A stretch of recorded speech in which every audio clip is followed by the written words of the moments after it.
We don't have mufflers on the cars. It should be illegal. Oh, I know. We have them ripping up and down our street once in a while. It's like, Fuck off motorbikes. like, why do you think that's cool? Yeah, I don't get it either. We're just getting old. True. Just hate everything. That's right. Get off my lawn. This is the AT Banter podcast, a balanced and entertaining look at assistive technology, accessibility, and its importance in people's lives. Join Rob Minot, Ryan Fleury, and Steve Barclay as they banter with people around the world about anything and everything regarding assistive technology and the disability community. Now, on with the show. Hey, and welcome to another episode of AT Banter. Banter. My name is Rob Minot, and joining me today, Mr. Ryan Fleury. Hello again, everybody. And it's just me and you today, sir. It is indeed. Steve's doing that work thing again. Yeah, that's right. That guy and his work. That's right. How dare he? The hardest working podcaster in the world. Really? You think? That's what it says on the t-shirt. We should get some t-shirts that say that. We should, actually. Steve, the hardest working podcaster. That's awesome. Yeah, there you go. There you go. That's another more AT Banter swag. That's ideas. Right. T-shirt with his picture on it. Yep. That'd be like great. Hey, did we send those jerseys out? Steve's got the jerseys and the cowbells. I'm not sure if he sent them or not yet, but Great. we will be asking people later on to send us some information because we're not doing a draw this week. It's going to be next week for the final jersey plus 2 more cowbells. Ooh, that is exciting. Hey, just a reminder, cowbell at AT Banter. Tell us that you want that last jersey, and it could be yours. And even if you've won in the past, you can re-enter. What the hell? We don't have any rules around here. That's right. It's the Wild West around this place, I tell you. It is. Hey, you know what? I was reading. Hey, before we launch into anything, what are we doing today? Today we are speaking with Jim O'Donnell, creator of Knights of the Braille, which is a website and online community of blind, partially sighted, and sighted people playing Dungeons and Dragons, as well as other role-playing games. Yeah, that's cool. And it's not only that they're playing it too, but they've also made a lot of the resource books for Dungeons and Dragons accessible. Mm-hmm. Huge deal, because I know you don't know anything about Dungeons and Dragons. That's right. You actually had a social life in high school, I'm sure. But those resource books, they're big. We're talking, 200-300 pages of dense text. I'm sure that it took a lot of time to make those accessible. Well, and can you imagine, if they're just scanned images, you'd have to go in and retype it so it made logical sense and create headings and links to sections so people could jump around easily, and nightmare. Well, I'm not even sure that those resource books have digital versions of them. Right. Yeah. So it's it's obviously a big job, but it's such a great idea, because Dungeons and Dragons, for anybody who doesn't know, like Ryan, it is very much based on the imagination and telling a story. It's sort of like collaborative storytelling wrapped up in a game, and it really there's no reason other than the actual materials themselves that there should be a roadblock to people who are blind and partially sighted. It's actually a great game if you can just get past those materials. So it's really cool that somebody has stepped up and started making these materials accessible, because I think that it could really balloon into a fairly big community of people who are into Dungeons and Dragons, because hey, Dungeons and Dragons is kind of cool right now, along with a lot of other, geek chic. Well, and even, the current climate we're in with the pandemic, and a lot of people might be feeling isolated as well. This gives you another sense of community, right, of like-minded people. So I think it could be a lot of fun. Yeah, it's true. So we will be talking to him a little bit later. Hey, I know what I want to talk about. Did you see this article from a few weeks back? I just kind of got to it now, but it's about the COVID app up here in Canada for all our American listeners. I don't know what you guys got, but the federal government has released a COVID app here that will do contact tracing. So if your phone, or how does it work now? I guess it uses Bluetooth, and it basically, if you have been around somebody who later on goes on to report that they have had, or they have COVID, you'll get a text message saying, hey, you were in the proximity of somebody who has now tested positive for COVID. Beware, kind of a thing. So they've released this app, and I guess it's getting a little bit of pushback here because it isn't accessible. Well, I'm sorry, it's not that it's not accessible. It doesn't work on older phones and older operating systems, on, I guess, both iOS and Android. Right. And, I didn't try it on one of my older Android phones because I've gone back to iOS and running a 10R now. But it's interesting because, the older phones, I think they say, 5 years or older. I have an iPhone 5C, which came out in 2013. And I tried to download and install the app, and as soon as it began the install, it said, nope, you must be running at least iOS version 11.4. So, I'm out of luck on that phone, but I'm glad that's not my only phone. And there's a huge population out there, I think, that don't upgrade their phones every year and are going to be left out. Well, and, that's the basic criticism that this article lays out, and that a lot of the pushback has been happening, is that people are complaining that, of course, the populations that tend to have sort of older technology would be like the older demographic, or people who, are lower income, that maybe don't have the money to, just replace their phones every 2 years. Mm-hmm. So, and those could be the very populations that tend to be vulnerable and would tend to be, autoimmune compromised.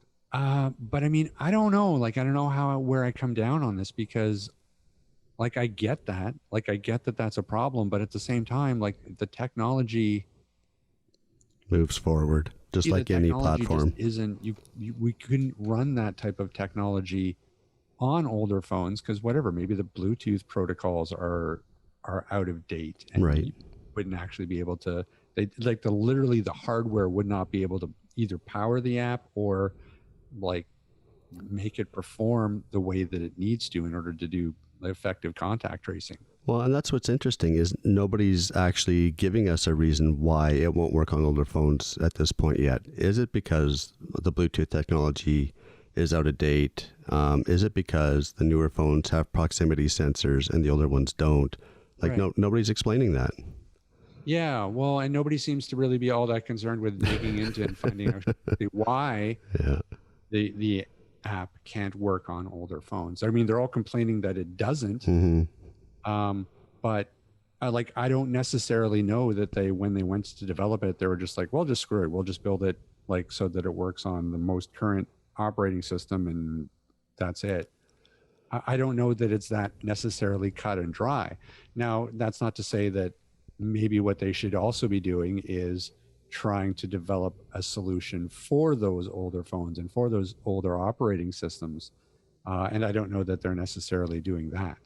So it could very well be that this is something that needs to be called out and called attention to, and to be like, look, there needs to be some sort of a solution for these older devices, even if it's not specifically this app. Then build something that is going to work for those phones. Yeah, and there's been no feedback from Apple or Google yet. So I think this is something we're going to have to keep our eye on and just see if it comes back full circle and, somebody actually tells us why it doesn't work. Well, that would be nice. And I mean, again, this article is like a couple of weeks old, so this has been out in the wild for a while. I don't know that I've seen any sort of an update about it, so I don't know. It could just very well be that technology just isn't possible on older phones. And well, then come out and say that. Just tell us why it doesn't work. Explain to us, damn it. We have a That's right. podcast, and a lot of our listeners are very powerful and need answers. That's right. We want answers. Don't make us sick Shan on you. Just kidding. Yeah, I don't know. I feel like articles like this are a little bit frustrating because I feel like they set up a problem, but they don't offer any solutions. It's just basically like, oh, well, the federal government hasn't responded, and yeah, it's basically a topic for discussion, right? There's no resolution at the end of it. There doesn't seem to be. Like, I don't know. Like, is it really hard for whoever the developer is, or the federal government who is commissioned the app to just say, yeah, well, it won't work on older phones because blank, or yeah, this app isn't work on older phones, but we're working on some Right. other solution for those phones. I don't know. Like, people just get outraged and then move on, and nothing seems to really be fixed or addressed. Yeah. And that's the frustrating part to me. It's just like, Absolutely. so, in some ways, again, it's frustrating because you just get the sense that they're just like, you know what, this is what you've got, deal with it. And then they just walk away. So to everybody in our audience in Canada, write to your MPs and find out why this app will not work on older phones. And let us know. That's right. Do our work for us. Let us know so that we can report back to you. That's right. No, I don't know. So I don't know. I really don't know how to feel about this. I feel like there's just not enough information to really, for me anyways, to sort of decide whether or not I should be outraged or not. Well, and again, if somebody would come out and say it doesn't work because of A, B, and C, then fine, we can move on. Hopefully they're working on another solution. I've got a Canon inkjet printer here from, 15 years ago that, my wife and I were trying to get working on her Chromebook last night, and I tried it on my Windows 10 computer, and it sees it, but is it going to print? No. Well, technology moves forward, right? And stuff isn't always backwards compatible. So it may just be that it only works on the new phones, and that's the way it is. Well, and here's the other problem, though, too. There is another wrinkle in this, and that's that in order for contact tracing to work, I think the number was something like between 65 to 80% Right. of all people need to be using it in order for it to really work effectively, like Right. the way it should be. And so with an app that doesn't work on these older phones, then we're not going to get anywhere near that number, and the whole thing is kind of useless anyways. Yeah. So that's a problem for sure. Well, you got people that might be concerned about privacy as well. I know they say it doesn't take any of your personal information, yada, yada, yada. But, you're uploading the information to this app, and it's going to a server somewhere. There's been breaches all the time. Yeah, that I don't give any credence to that. No, but there are people that would. Just get over it. Honestly, you give your personal information up for stupid things every day. You can give your personal information up for something like this. That's very important. That could actually have the potential to save lives. Yep. And to help slow the spread of COVID. So, privacy policies can just shove it up your butt. Yeah, especially if you're using Google or TikTok or put that on a t-shirt. What's that? Take your privacy policy and shove it up your butt. Wow, full of ideas.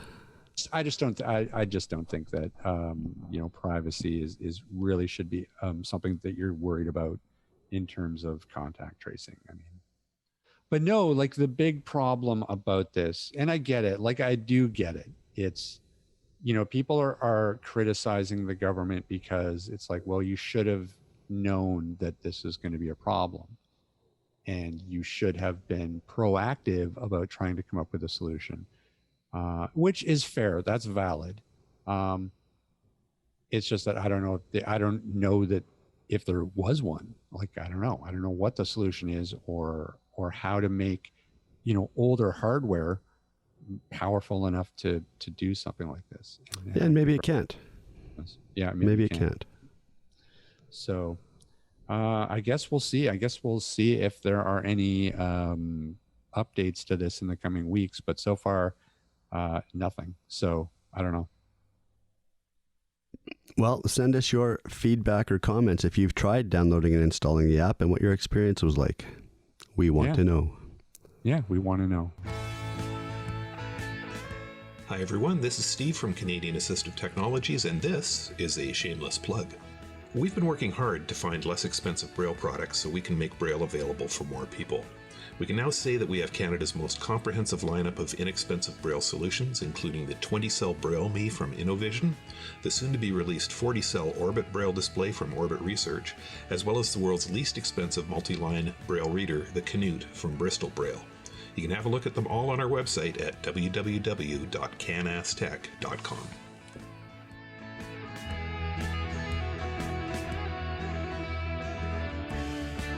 Joining us now is Jim O'Donnell, creator of Knights of the Braille. So Jim, I am Ryan Fleury, and joining me is my host, Rob Minot. Pleasure to meet you both. Glad you could join us. Oh, thanks for having me on, man. Well, we've been doing the podcast for 4 years. We've talked about accessible gaming a few times throughout that period, but there's so much more out there that's available to people. And I just, when I come across something I find might be interesting, let's see if we can get somebody on to talk about it. So here you are. So why don't we start out, just give us a little bit of an idea who you are and your vision condition and how this all came about. Yeah, absolutely. So obviously I'm Jim.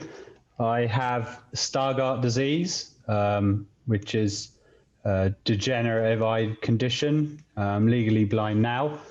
I work at the CNIB, and in my free time, I'm advocating for accessible role-playing games, specifically tabletop role-playing games. Woohoo, fellow Canadian. Woohoo! Yeah, they haven't kicked me out yet. And whereabouts do you hang your hat? I'm in Toronto. Oh, Toronto. Oh, sorry about that. Vancouver. So. Oh, that's why you guys are so easygoing, man. That's it. That's right. And how long have you been at the CNIB? Me, I've only been here a year and a half, but I've been a client for 5 years. Okay, so how did this all start? Now, did you were you always into D&D? Or was this something that you heard of and then you decided to get into after you had sort of gotten some vision loss? I played it when I was a teenager with a bunch of fellow nerds. That was when it was definitely not cool to be caught playing it. So we'd do it in secret after school and not tell anyone. And I fell out of it for a few years. And then going through vision loss, I wasn't really satisfied with many of the hobbies available in the community. So I figured I'd sort of take it upon myself to make the hobby available to more people, and not just through Dungeons and Dragons, but now I'm working with smaller and larger publishers to make their rule books accessible so that people have more options. Well, and first of all, and this is a side note too, Ryan, I heard you laugh when you talked about, I completely relate to geeks. that. When I was in high school, that's exactly what we had to do too. Nobody was. And see, that's funny. I was like nobody admitted that. Like this whole new movement where there's like porn stars and celebrities who play D&D. so chafed when I heard that, because I'm just like, damn it. We had to play like in secret, like on the weekends in somebody's basement. And, you know, they'd ask what we did on the weekend, and we'd be like, well, played soccer. And Yeah, you'd never admit to it. But yeah, the last like 10 years or so, doing nerdy stuff seems to have become popular. cool now. I know. Damn it. See, we were just, we were born Ahead of your before time. our times. That's right. But no, but that's it. It brings up a really interesting point, because there are these sort of huge, and video games is something that we've been talking about recently too, and sort of the real push to start to make video games an accessible option for people, because video games are such a big important part of our culture. And I would say that games like D&D are very much the same way. And so it's interesting to me that nobody has really thought of a push into making D&D materials and books accessible.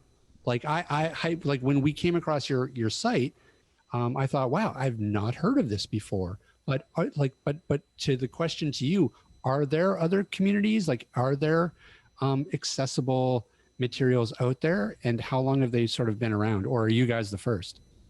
There is one group called Dots RPG who also advocate for accessibility, but they're more into the hardware aspect. So they're looking at Braille dice and Braille rule books and stuff like that. I'm trying to get accessible stuff available digitally for as low a price as possible, which includes free for some of the rule books we're conveying. But the other part of it is that trying to develop a community where people come to play D&D with other visually impaired and blind people is very important. I think that's the biggest part for me, is keeping it rooted in the blind community. We have a lot of sighted people there too. And it's quite interesting that a lot of them are looking to develop ways in which we can engage with the game on a strategic level, rather than just, playing narratively through speaking. Why do you think it is that, D&D's Dungeons and Dragons, for those who don't know what D&D is, has been around for, 40, 50 years. Why do you think it's taken so long for somebody to kind of grab the bull by the horns and start developing accessible materials? I'm really not sure, to be honest. I think that there was actually quite a big gap of people not wanting to jump into the game in the 90s, because there was this mentality of, oh, if I go into the game and I don't know how to play, people are going to laugh at me.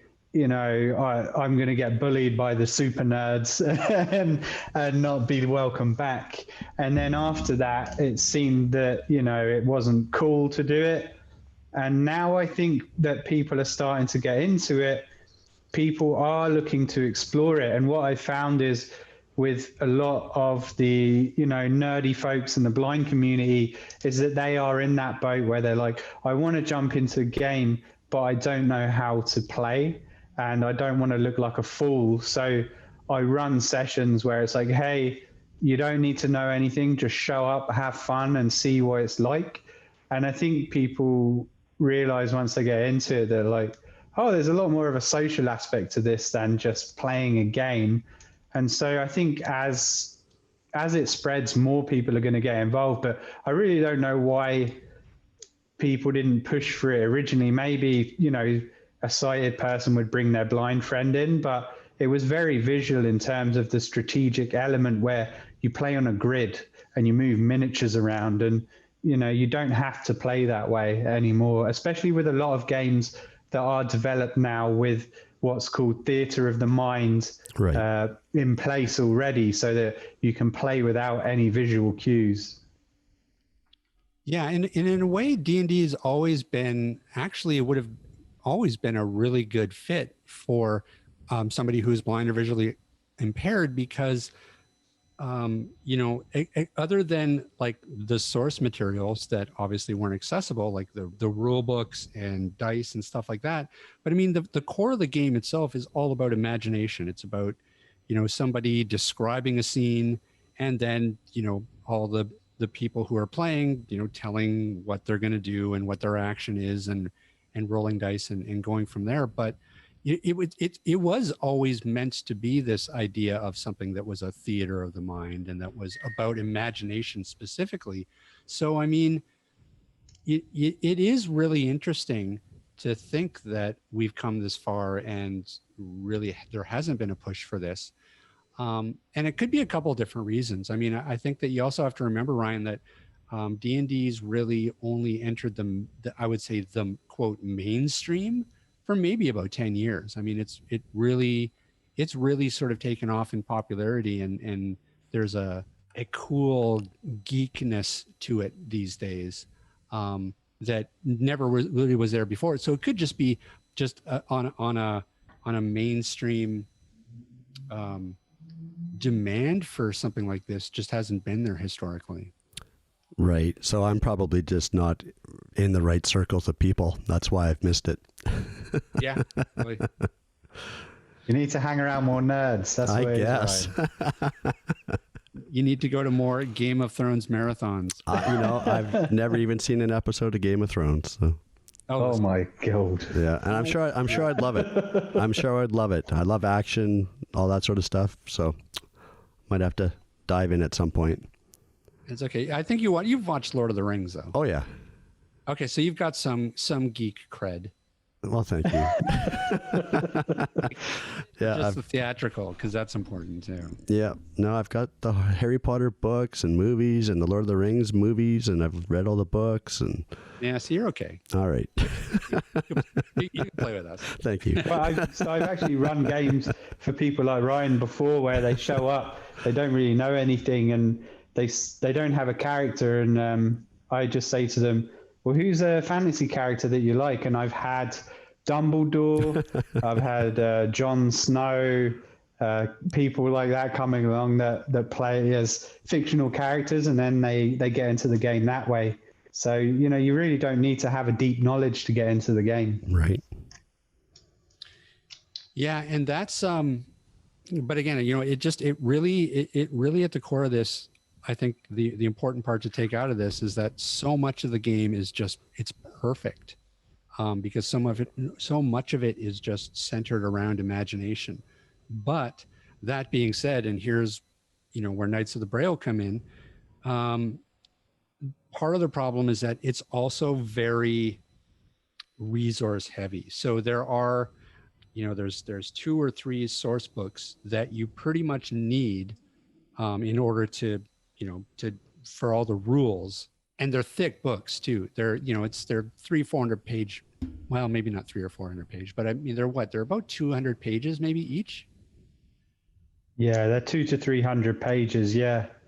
So I mean that's a lot of information there, and so to take that and to make that accessible, it must have been a challenge. So can you walk us through what that process was kind of like for you guys?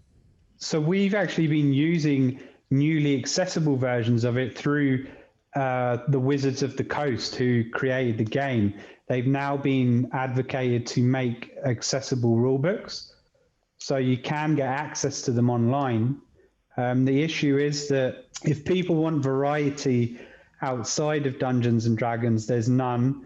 There's no accessible way of making a character, and there's only recently become accessible dice rolling methods outside of purchasing Braille dice. So obviously you've got your Google Home and stuff like that, Siri, but now they've got a few apps, and even on our Discord where we hold our games, we have an accessible dice roller on the Discord server. So you can type in !R D20 and it will roll a 20-sided dice for you. We've got all sorts of stuff like that. Character sheets. I've put together a few different ways that you can accessibly make a character, which isn't available anywhere at the moment. And then on top of that, as I say, we run our games with accessibility in mind. And having the large books there in an accessible format from the publisher now is great. But as you say, there's so much source material that you need to learn it, and you have to have an understanding playing with blind and visually impaired people that it takes them a long time to look stuff up. Yeah. And if someone's using a screen reader, they can't listen to the group and look something up at the same time. So you have to give people the allowance of, okay, he's looking something up now, so I'm not going to engage with him until he responds again, and I'll move on to helping someone else. So there's a bit of management in there, but it all leads to what started happening now, which is I have players who played in my games who feel confident enough in themselves that they're beginning to run games. So it's helping to slowly spread the community. But outside of Dungeons and Dragons, as I said, I'm currently converting other rule books into accessible formats. And all it is literally taking them and reformatting them, adding headings, and making sure the text flows on the screen reader, just little things like that. You can, use OCR software to read the PDF, but there's so much junk in there that it jumps around all over the place when you're trying to play it back. And it can be quite difficult to navigate and find what you're looking for. So we're hoping that by volunteering our time to produce the accessible formats for publishers as an act of goodwill, that they'll eventually see the value in it and decide to start incorporating accessibility from the ground up, and then hopefully have that spread. So you've been in contact then with publishers? Yeah, so working with a publisher called Free League at the moment, and converting one of their games, Coriolis. We've just converted a smaller game called Five Torches Deep, and I have a couple of others at the moment, but I'm not allowed to tell you what they are yet, sure, unfortunately. Well, and that process is so much easier too when you can get the publisher involved, because when they publish a book, all that content, they have all that digitally, so it's really easy at that point in a digital format to strip out things like pictures or formatted columns or something that is going to confuse a screen reader, so that they can actually provide that pure text that makes it way easier to actually format that and then produce something that's going to be accessible. Yeah, and it's not just for screen reader use with headings, but I've been formatting them to work for visually impaired people. So that means making sure that there's good spacing, there's bolding, there's no italics. Everything is clearly laid out on the page. And on top of that, in PDF format, having clickable links for every section of the document, so that as they come to the chapter, they can find what they're looking for instead of scrolling through twice as many pages, because now it's 16-point font. So I've been doing that on top of adding the accessibility for screen readers. So have the publishers been open to, I guess they've been open to you converting their stuff to be accessible, but what has their feeling been, I guess, when you've broached the subject of accessibility? So most of them have been pretty good. A couple of them were really eager to do it, and they offered payment, and I said, look, I'm doing this as an act of goodwill to show you the benefit of it, that the blind community will be grateful towards you. And, in response, they said, well, in that case, you can give it to the blind community for free, and that's great. Some of them are just like, if you want, you can do it. And it's like, thanks. Yeah. So I don't think they quite get it, right, why I want to do it. And then a big publisher who I'm talking to at the moment have been really enthusiastic about it, and obviously, want the goodwill of including another community, because obviously inclusivity is a big topic at the moment in every industry, and everyone wants to be seen to be the good guy and to try and help us. So, I think it's the right time as well to start asking for that help. Yeah, especially because of COVID, a lot of D&D groups are doing things exactly like you guys are doing, which is to gather together on an online platform. And in this case, I believe you guys are using Discord, right? That's correct. Yeah. Yeah. So like using something like Discord to actually play together. And, not only does that have the advantage of course, social distancing, but it also lets you play with people from anywhere.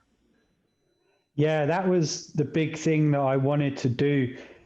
Saying about the main focus of it being community is actually, I mentioned earlier, I'm working for the CNIB, and I'd started looking into accessibility for Dungeons and Dragons about 6 months before I started working here.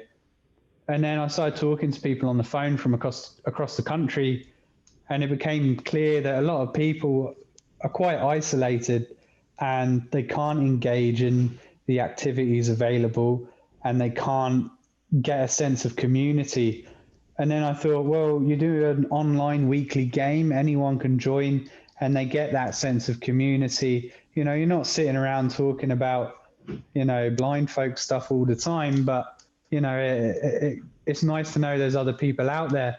And it was just, a strange coincidence that, a year and a half, 2 years after starting it, COVID hit, and then I was bombarded with people signing up at that time.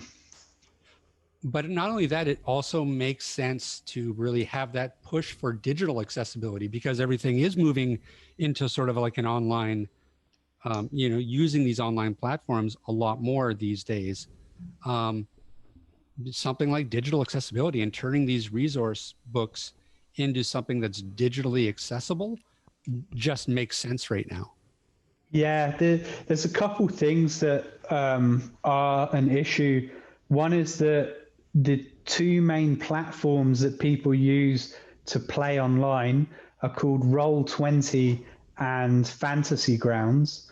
And those are very heavy on visuals because you have maps and grids and everything else, and it automatically calculates everything for you. You can pull up a rule, at the click of a button, but there's zero accessibility because it's so visual.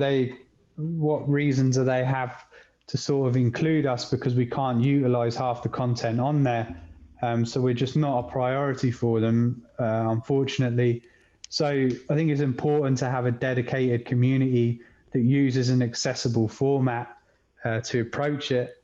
And the other issue, that I have with the production of these accessible rule books for games is that a lot of publishers will do Kickstarters now. And every time there's a Kickstarter, there's a large chunk of money put aside for art assets. And, you could easily put aside some of that money to hire one of the people I know who do this stuff for a living that could make the rule book accessible. And, again, that's why I'm advocating to do this stuff for free, in the hopes that they'll hire one of these contractors in future so that I don't have to spend my free time converting this stuff, and we'll all have access to it. What's the process like for you, like to create something that's accessible from one of these resource books? How long does it generally take you? It take me months. So I have to go through it multiple times because it's not just a case of taking the text, throwing it into a new document, adding headings and formatting the text in that way. But the way that it's actually written is based around the layout, the visual layout. So to give you an example of that, they might have 2 columns, but they might also have a little box here that gives you an example, a little table off on the side, and then something referring to a visual aspect from the page before.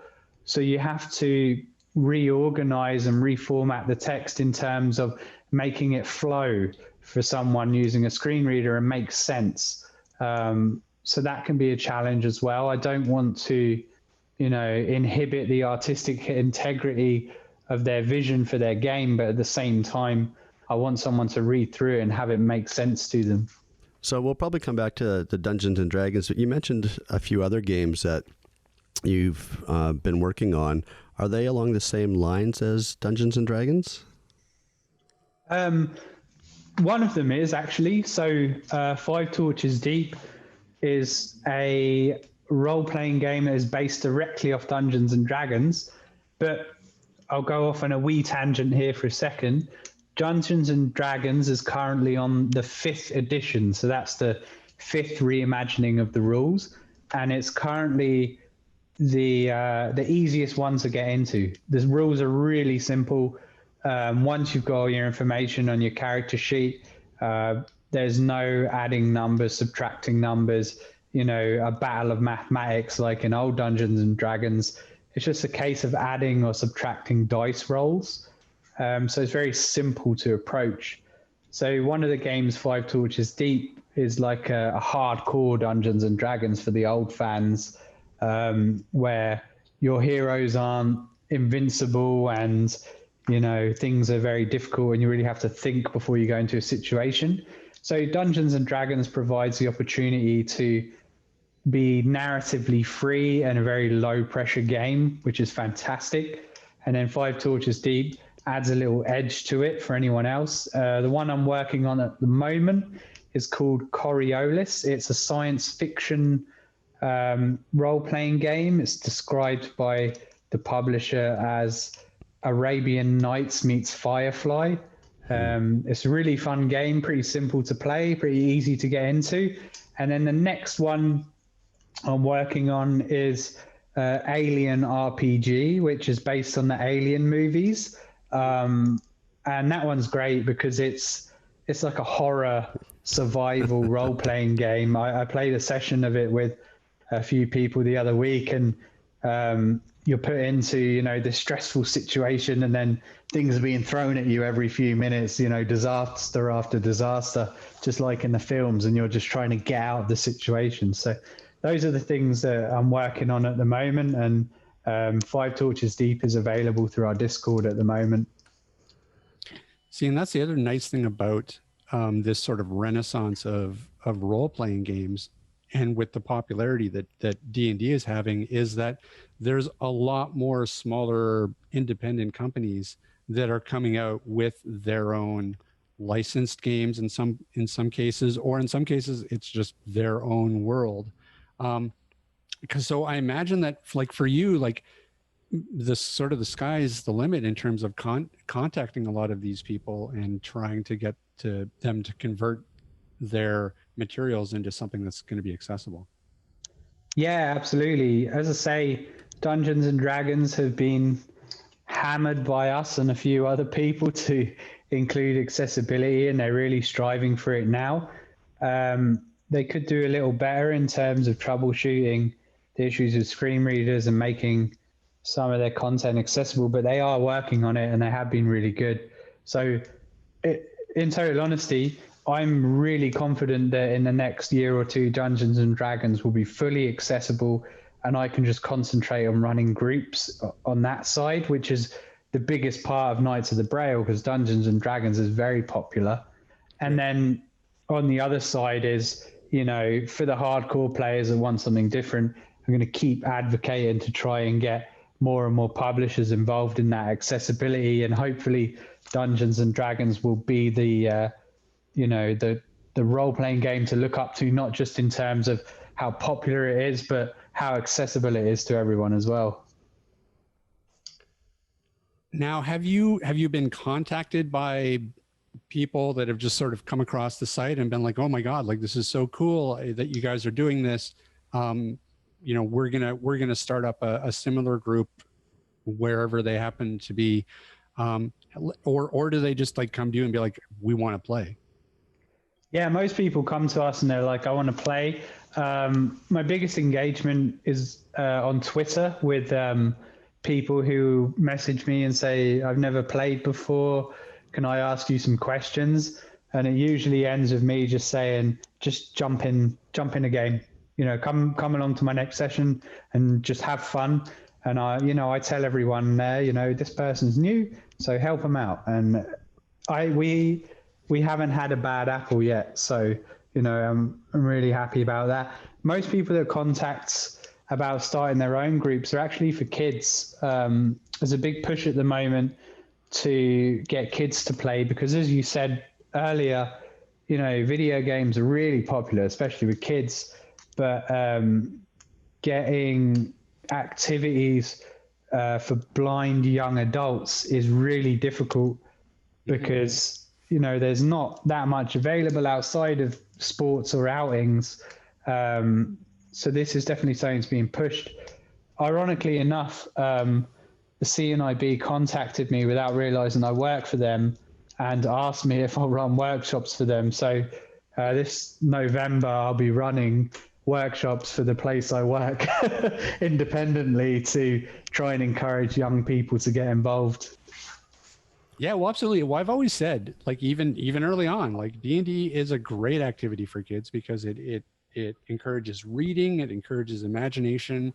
There's math skills, there's critical thinking and logic that you can use. It really is like a really great way to exercise your brain. Certainly more than sitting and playing, Mario Kart for 10 minutes. Absolutely. I mean, with a video game, you learn the mechanics and then you learn to manipulate them. Whereas with Dungeons and Dragons, you're presented a situation and you can provide any solution you can think of. And it does encourage your imagination. And then, you got a little bit of mathematics in there as well. So it does help with that. So when you're hosting a session, how long is a typical session run for? 3 hours long. Holy 3 hours of nerds being nerdy. So it's a long time, but usually flies by. Yeah, Wow. it absolutely does. I mean, we used to play all night. We used to pull all-nighters and play for 8 hours straight. Wow. Oh, man. You must have had a pretty dedicated dungeon master. Yeah, well, that one, and a lot of candy. See, my campaigns would be over really quick. Somebody would ask me, you're being confronted by an ogre, blah, blah, blah. What do you do? I said, kill him. And I'd probably die right away. Woo, done. Good night. I'm telling you, Ryan, I think you should go play. Well, I was just going to say to Jim that I haven't seen like a calendar of events on the Knights of Braille website. So is that something you guys have thought about so that people know when you're hosting one and can jump in? We did do that at the beginning of COVID. So on our Discord, under the game section, we'd announce when there was what's called a one-shot coming up. So one-shot is a one-off session where people just jump in, play for the 3 hours, and they're done at the end of it so they can get a taste of the game.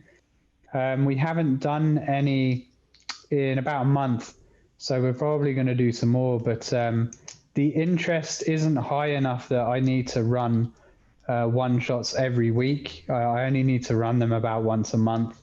So if people want to jump into one, just hop onto our Discord, which you can find a link to on our website, knightsofthebraille.com. And just say, hey guys, I want to join a game. And usually there'll be someone there that will say, yeah, I'll run one. We had, we had a one-shot run last Friday and another one run last Saturday, to tell a lie. I haven't run one in a month. Right. Yeah, well, again, I think that it's a great activity, and it's, and again, there's that social component too, because you're playing with other people, and especially right now, we're all trying to stay home as much as possible. So, yeah, I think it's great. I think that the work that you guys are doing to sort of push accessibility into a lot of the materials is really important, and I agree. I really hope that the big companies really take it seriously and realize that there's a demographic out there that wants to play and runs with it. Yeah, I hope so. I mean, there's a lot of companies talk about accessibility, but as you guys know, without trying to be pessimistic or negative, they'll talk about it, but when it comes to action, they're rarely willing to put the work in And, by offering to do that on their behalf, I'm hoping that they'll be like, oh, this actually does have benefit because, a lot of people are really grateful that now they have access to our stuff. But, in total honesty with you, I don't know if it'll be long lasting or if it's just, oh, this guy's doing this for us for free. So why would we ever hire a contractor to go and do it for us? So it's quite difficult. I mean, it happens a lot of accessibility where companies want feedback, but they never want to have to pay someone to do that feedback on their behalf. So it's difficult to draw a line. We want access to it, but do we just stand and shout for it, or do we go lead by example, or are we just shooting ourselves in the foot by doing that? So, I'm taking this approach at the moment, but I can tell you if it's the best way to get them on board, but I really hope it does. But I think that there is a case for, especially when smaller developers have accessible materials, that makes other companies sort of stand up and notice and go, okay, well, their materials are accessible. So, we don't want to sort of be left out in the cold. And so it could just sort of be a little bit of a domino effect where the more game systems that are out there that are accessible and use that as a selling feature, the business case for it might become more apparent for a lot of these companies, because you're absolutely right. They don't necessarily want to be doing things completely strictly out of goodwill. Totally. There has to be a business case for them to do it.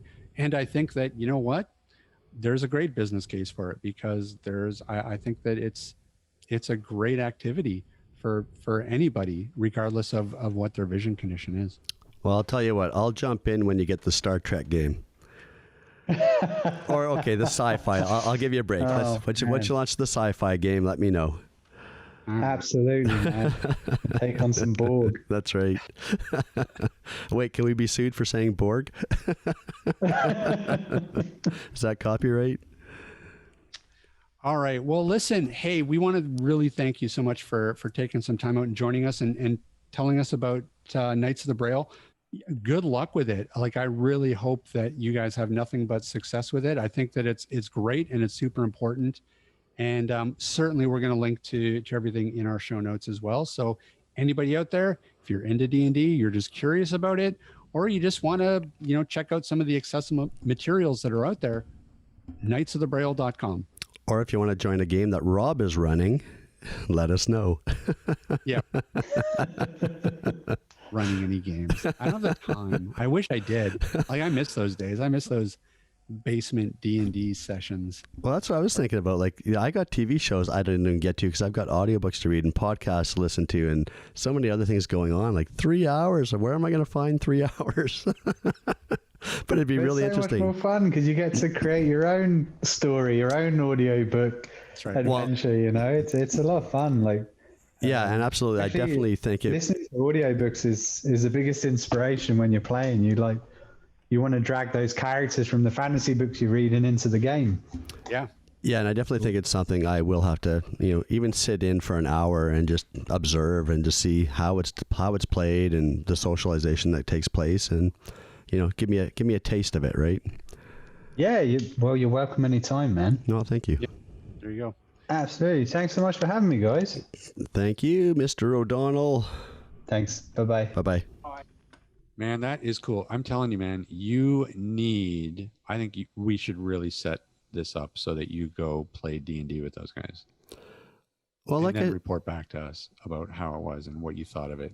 I think that would be super interesting. I think if I sat in for an hour just to kind of get a feel for how it all works, how it plays, it might be something of interest to me. When he was saying that, a game can last 3 hours, I don't have 3 hours. Oh, yes, you do. No, actually, I don't. You have 3 hours on a weekend. On a weekend, I would probably. Sure. I could find the time, but that's when generally all these games happen, because people have lives and stuff. But exactly, but that's a chunk of time, so it'd be really interesting, like I said, to sit in and just see how it's played. Yeah, well, it's no different. It's like watching a movie. It's the same type of investment. watching any of the Lord of the Rings movies. It's same thing. Yeah, that's true. It's probably why I don't watch movies anymore, because I don't have 2.5 hours. Man, you have a packed social schedule. No, I don't. It's just between podcasts and audiobooks, and I've got a wife, and I don't really spend a lot of time watching TV or movies anymore. Yeah, don't even be started on that. No, I think you'd enjoy it. I really do. And I think that a lot of I really do feel like it's a great idea for people who are stuck at home, or people who historically haven't been able to try it out because, again, all the resources and stuff were not accessible. So this is a really great idea that these guys have, and they've put in a lot of work. So, I'd recommend anybody, who's even remotely interested, go check them out. And who knows, go join a game. Yeah, well, as I think we heard, there is really no visual component to it. There's virtual dice you can roll through an app on your phone or on their Discord server. You can also ask your digital assistants to, roll a dice. So there's really nothing physical you need to have. No, exactly. And I mean, for those people who aren't familiar with Discord is kind of like there's a video component of it too. So you can connect a bunch of people together, like a Zoom call kind of an idea. But it's also text based too. So you have these channels that you can go into and, just chat through, on these channels and talk to people all over the world and stuff. And then, you can also connect video wise. And so it's a pretty robust platform. And from what I understand, it's also pretty accessible. So, I mean, I don't know that it's quite as accessible as Zoom. Don't quote me on that. But, I mean, clearly these guys are using it. So, it's accessible enough to use with things like screen readers. Well, you should get in and play a game. I don't know. Too old and grumpy now. You dragon, get off my lawn. Get the hell off my lawn, you stupid dragon. Get out of my castle. Goblins. Get off my bridge. Just play like an old wizard that just had it. Yells at people. That'd be hilarious. Yells at people going, yeah. That'd be great. Awesome. Yeah. Anyways. Well, hey, so Ryan. Yeah. Do we have any more jerseys? We do. We have the final #1 Flurry AT Banter hockey jersey up for grabs. That's right. That's right. Wow. So this is the coveted jewel in the crown jersey that probably everybody's waiting for. I don't know. Yeah, I think so. We had some entries come in over the last week, and so this week is going to be the final week for you to get your names into the draw for the hockey jersey. And we will also be drawing for 2 more AT Banter cowbells as well. Damn. Mm-hmm. Damn. That's right. All right, then we got to work on some more swag. I'm telling you, I think we got some good t-shirt ideas out of this show. Yeah, we can definitely come up with something. All right. Well, that's great. Okay, well, so how do people enter, Ryan? People can send us an email saying, I want the jersey, to cowbell@atbanter.com. That is correct. All right. Well, and don't wait too long because we're doing this next week. So get those in immediately. As you listen to this, go to your computer, type it into your keyboard, cowbell@atbanter. Tell us you want the jersey. It could be yours. It's a nice jersey. It's blue and white, and it's got Flurry on it. And you can wear it. You can wear it when you're watching hockey. And if you really want to have the Flurry experience, let me know you want Ryan to wear it before we ship it to you. No, we tried that with like that, so we better not do that. All right. Or something. No, don't sign it. That always annoys me. Like when you see these jerseys and like people write on them. Yeah, Then I guess most people like will take that and they'll frame it or something. right. Which I don't know. That's weird. That's just weird. Yeah, but you were in the basement playing D&D while some of us were playing hockey, so. Yeah. I don't know. Would I get a piece of clothing signed by somebody and then frame it? I can't think of anybody that I'd really want that from. Yeah, I don't think I've got any signed jerseys, but I think in the guitar dungeon here, I think I have a picture or an album on the wall that is signed. Yeah, but that's cool. But, I don't know. I yeah. feel like that's all right. It just feels weird when it's a piece of clothing. Right. I just feel like, memorabilia and stuff is cool. Pictures or an album cover or like even a ticket stub or something. You got somebody signed or I don't know. That's cool, but I don't know. Maybe I'm just biased. Maybe. Down with sports. Ever. No, I don't know. No, don't get me started on that. I'm not down on sports. Sports are fine. Yay, sports. With enthusiasm this time. How did we get onto sports? What are we talking about? Okay, we get back on topic. All right. Where can people find us? They can find us online at atbanter.com. They can also drop us a line at cowbell@atbanter.com if they want to comment, if they want to give us some show ideas, if they want to be on the show, and if they want this damn jersey. That's right. They can also find us on Facebook and Instagram and Twitter. Yoo-hoo. Yes, Tweet, indeed. tweet. Well, I think that is enough for today. Thanks, everybody, for listening in. Big thanks to Jim O'Donnell, the head knight of the Braille, for coming on and talking to us about all things geek. We will see everybody next week. Bye-bye. This podcast has been brought to you by Canadian Assistive Technology, providing low vision and blindness solutions across Canada. Find us online at www.canastech.com. That's CANASSTECH.com. Or call us toll free at 1-844-795-8324. For all your assistive technology servicing needs, call Chaos Technical Services at 778-847-6840 or find them online at chaostechnicalservices.com.